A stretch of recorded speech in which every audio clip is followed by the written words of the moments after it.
Soldering round wire to sheet can be problematic. I want to show you where to place the solder pallions.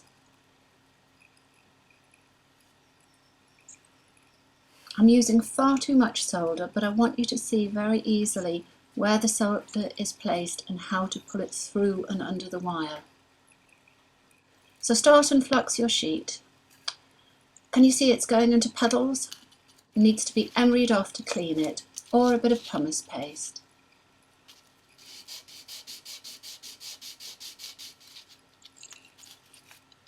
And try again.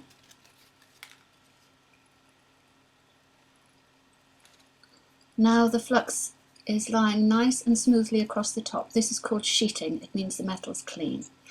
I've emeryed off my wire and I'm putting some flux on it.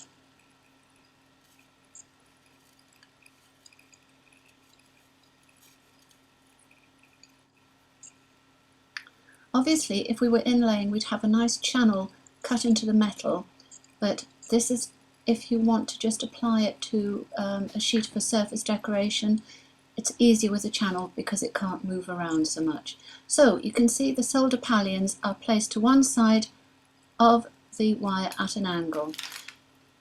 If we're doing this for real, those solder pallions would be a quarter of the size. So on goes the torch. We've got to heat the back plate up first. If this was a good project on a large sheet of metal, we would be putting some heat underneath it, maybe chocking it between two blocks so we could get some heat in between it. So back plate's getting heated up. And just move it so you can see better.